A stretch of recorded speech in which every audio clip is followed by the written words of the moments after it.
So Kelsi was actually one of the smaller folks on the mat when she trained at Pentagon.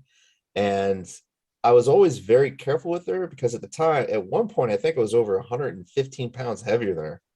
Because you were like 115 and I was at 245 at one point. Yeah. Yeah. So I was like very careful with how I was moving and falling and stuff.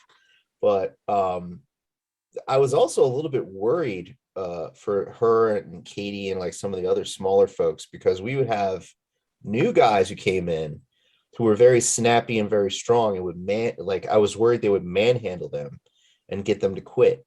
But to her credit, Kelsi never quit. Yeah, So Kelsey is a dog, man. Beast, pit yeah, bull. she was actually a little bit of a mild inspiration for me because I was figuring if she can handle it, my old big ass could too. So that was actually Oh.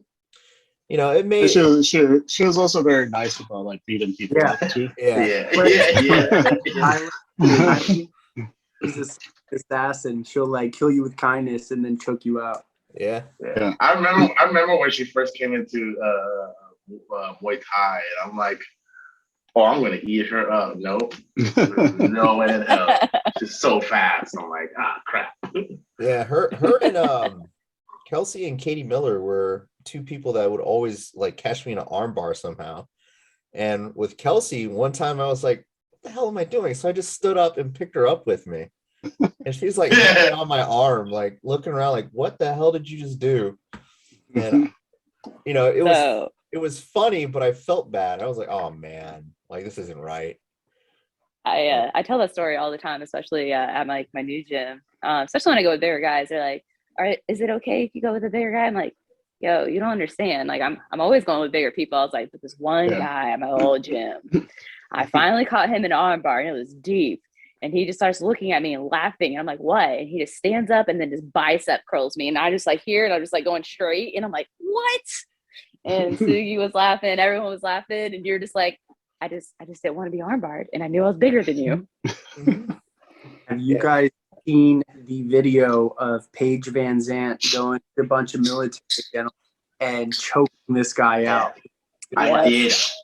It's so funny because she's doing it. Yeah. You hit someone right. That's all it takes. She does it and she lets the dude go, and she's so small that she can't even flip the guy over. So like I don't know their higher range have to come and pull him off, like get him like come to and stuff like that.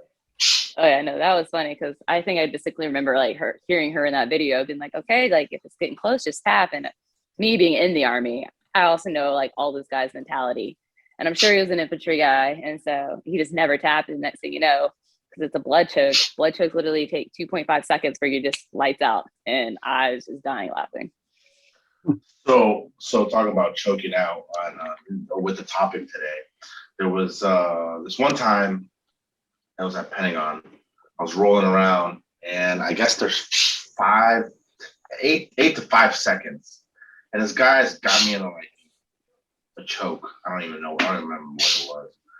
But all I remember was everything was going brown, and all I hear is Sugi's voice in the background saying, "Don't tap," but like very faint, and I'm like, "Don't tap," and then the time goes like, and I'm like, and I'm like, what the hell just happened? I'm like, oh shit, I'm on top of a guy. Okay, we're good. Sugi's like, don't tap. I'm like, oh no. As everybody like Master Sugi. It was creepy because it was like light to brown. Hold on one second. Hunter, go ahead. Well, I was just curious if everybody here has been blood choked out, because I had a very similar experience. And the first time it happened, it felt like I was in a video game that was glitching. And when I was trying to pass Jacob's guard, and he had a baseball choke on me, and I was like, why is he letting me pass so easily? And then like literally 3 seconds later, the room was just like glitching. Got real warm too. So I got choked out. So Master Sugi was doing a demonstration choke. I can't remember which one it was. It may have been like bread cutter or something like that. But anyway, he was doing a demonstration on me, and then I don't know what happened. I went out for a couple of seconds, and I woke up, and I did not know where I was, and he was just laughing, and everyone else was laughing. I was just like, "What happened?" So I think it was like 2 months ago. I was over at Leo Dalla's for open mat, and this blue belt. I think it was a blue belt. Got a baseball bat choke on me, but I didn't feel anything like it did in other baseball bat chokes that have been attempted on me.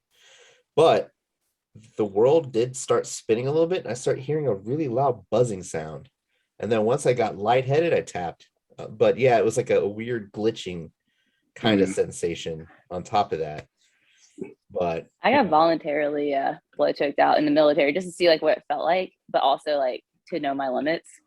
But like in like actual martial arts, I don't think I ever have, just because I'm used to going up bigger people. So like my defense, if anything, is usually pretty on point unless I just get like caught.